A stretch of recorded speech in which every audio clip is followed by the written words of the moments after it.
Jig skipping is it's an interesting technique, and the reason why I laugh is that growing up in California, I really did not have any options to practice this. The lakes I go to are reservoirs without any docks on them. They're state run, there's no docks on. So the first dock that I ever fished was when I went back east. There's a lot of guys in the country, the Carolina guys, a lot of the Alabama guys that grew up, that's how they fished. It was kind of like the same way for me, going out and throwing a drop shot or a split shot. They grew up skipping a jig around docks. And it took me a long time to kind of get the hang of it because it's a tough technique. You're throwing an open-faced bait casting reel. The first time you go out and try and skip a jig, you just smoked that entire spool of line with a backlash that you can't get out. A couple things are key.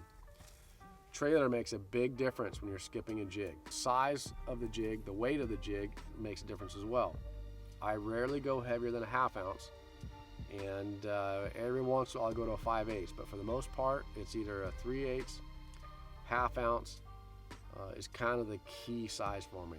And trailer, you have a little bit lighter weight, a better trailer. Some of the best trailers I've used that I've found is anything that are a little bit wider, to have more of a planing surface, meaning that if you just pin something on the back like some sort of chunk, it doesn't have that planing surface. But a 5-inch Yamamoto curl tail has a fairly big planing surface to it.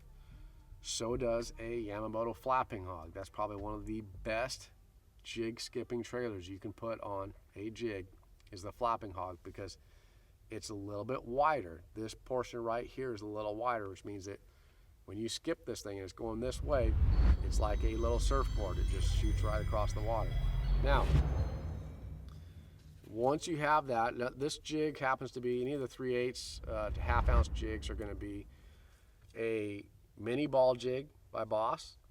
Another one is the mini flip jig by Boss, and then also an Arky head that are made by Boss. And it just depends on how big the fish are. If they're bigger fish, I can go with a jig that has a heavier hook to it. So a 20-pound test is what I always throw. I throw it on a jig skipping rod, the Tatula Elite jig skipping rod. I will throw it either on a Tatula 100 or the SV. The Tatula SV is one of my favorite jig skipping reels because it has the SV spool, which means that it has a shallower spool, and you can have fewer backlashes because you do not have the weight of all the line on the base of that spool. So the spool is lighter, which means that it stops. You get less overrun when you skip.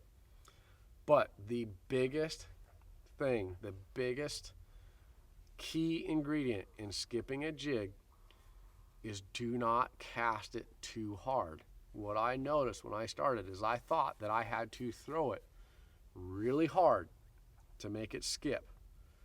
And the problem with throwing it really hard is that you come at too steep of an angle, which means that it digs.